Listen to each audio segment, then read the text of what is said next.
नमस्कार। आज हम बीए पाठ प्रथम के द्वितीय प्रश्न पत्र भारत का इतिहास का अध्ययन करेंगे और इस कड़ी में हमने देखा था कि संगमकालीन आर्थिक अवस्था कैसी थी। आज हम देखेंगे कि संगम काल की धार्मिक अवस्था कैसी है। संगम युग का कोई भी काव्य संग्रह पूर्ण रूप से धर्म से संबंधित नहीं है। सुदूर दक्षिण भारत के चेर, चोल, पांड्य आदि राज्यों में सबसे अधिक प्रसार ब्राह्मण वैदिक धर्म का हुआ। जनश्रुति के अनुसार सर्वप्रथम ऋषि अगस्त्य ने सुदूर दक्षिण में ब्राह्मण धर्म का प्रचार किया। अगस्त्य के बारे में कहा गया है कि उन्होंने ही तमिल भाषा एवं व्याकरण की उत्पत्ति की। संगम काल के उत्तरार्ध में तमिल देश में वैदिक धर्म की कुछ परंपराएं प्रचलित हो गई। चोल, करिकल, पांड्य, विरुवदी तथा नेडुजेलियन ने वैदिक यज्ञ संपन्न किए थे। करिकल व चेर शंगुगुट्टवन ने राष्ट्रीय यज्ञ भी किया था। फेरुवलादी को यज्ञशालाओं के निर्माण कराने का श्रेय भी दिया जाता है। हिंदू यूनानियों के आक्रमण से लेकर कुषाणों के शासन काल तक उत्तर भारत के एक बड़े भाग पर विदेशियों का आधिपत्य ही रहा था। शैल परिद्रम व मणिमेकले के विवरण में तमिल देश में बौद्ध धर्म के प्रचलन के संकेत मिलते हैं। गणिका माधवी व उसकी पुत्री मणिकल्ले बौद्ध भिक्षुणी हो गई थी। बौद्ध विहार के समय ही जैन विहार भी तमिल देश में शिक्षा के महत्वपूर्ण केंद्र थे। पूज्य देवताओं में इंद्र, वरुण, विष्णु, बलराम, कृष्ण, सुब्रह्मण्यम व शिव प्रमुख थे। मुरुगन को वैदिक देवता कार्तिकेय का स्वरूप माना गया है। परिपांडल में तिरुमल विष्णु और मुरुगन की पूजा का वर्णन है। देवी देवताओं की प्रतिमाओं को मंदिर में स्थापित करने की परंपरा भी काफी प्रचलित थी। मणिमेकले में सरस्वती के मंदिर का वर्णन है और शिल्पादिक्रम में वर्णित फुहार नगर अनेक मंदिरों से सुशोभित था। संगम साहित्य में वृक्ष पूजा का भी उल्लेख है। केले के पेड़ सर्वाधिक पूजनीय माने जाते थे। लोगों का विश्वास था कि इसमें सभी देवता निवास करते हैं। संगम युग में विजयी राजा द्वारा पराजित शासक का पूज्य वृक्ष कटवाकर उसका ढोल बनवाना विजयता के लिए गौरव की बात मानी जाती थी।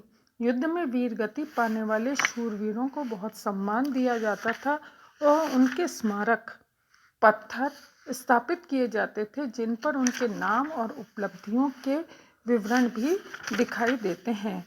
आज हम देखेंगे इसके साथ ही संगम युग की धार्मिक अवस्था के साथ साथ सामाजिक और प्रशासनिक अवस्था कैसी थी। सबसे पहले हम संगम काल की प्रशासनिक व्यवस्था की चर्चा करेंगे। संगम साहित्य संगम युगीन प्रशासनिक व्यवस्था के बारे में पर्याप्त जानकारी प्रदान नहीं करता, परंतु फिर भी हमें जो सूचनाएं प्राप्त होती है वह महत्वपूर्ण है। तिरुवल्लुवर द्वारा रचित कुरल राजशास्त्र पर महत्वपूर्ण प्रकाश डालता है। कुरल के अतिरिक्त शिल्प सप्तिकरम व मणिमेकले भी काफी उपयोगी है। शासन पद्धति राजतंत्रात्मक थी। राजा को असीम अधिकार प्राप्त थे, किंतु उसके ऊपर जनता के चुने हुए प्रतिनिधियों से निर्मित 5 समितियों का नियंत्रण रहता था। ये प्रतिनिधि जनता के हितों की रक्षा के लिए राजा को प्रेरित करते रहते थे। ये समितियां पांड्य, चेर और चोल तीनों ही राज्यों में विद्यमान थी। ये एक दूसरे से स्वतंत्र होती थी और स्वायत्त भी होती थी। तमिल देश के राजा देवत्व में विश्वास करते थे। राजा की तुलना उस बैल से की जाती थी जो भारी बोझ से लदी गाड़ी को दुर्गम मार्ग से खींच कर ले जाता है। अकाल की स्थिति के लिए राजा की दुष्टता और उसके अकाल की स्थिति के लिए राजा की दुष्टता और उसके कुशासन को ही उत्तरदायी माना जाता था। कुरल में दूतों का विस्तृत विवरण मिलता है। वे संदेश वाहक व मध्यस्थ का कार्य करते थे। शिल्पदिकारम वह शेंगुवट्टन द्वारा 1000 दूत नियुक्त किए जाने का उल्लेख मिलता है। तमिल देश के तीनों राज्यों के शासक बड़ी संख्या में गुप्तचर रखते थे। संगम साहित्य में इन्हें वेय व औरूर कहा जाता था। अपने तथा दूसरे राज्यों के विषय में अपेक्षित जानकारी प्राप्त कर वे इसे राजा की को उपलब्ध कराते थे और आवश्यकता अनुसार राजा को परामर्श देते थे। कुरल में वर्णित गुप्तचरों का विवरण कौटिल्य के अर्थशास्त्र से प्रभावित लगता है। प्रधान सेनापति की शिल्पदिकारम में तेलेवन और तानेथ कहा गया है। वह प्राय उच्च वर्ग का वेल्लाल होता था। कुरल में विजयी सेना को राजा की समृद्धि का साधन बताया जाता है।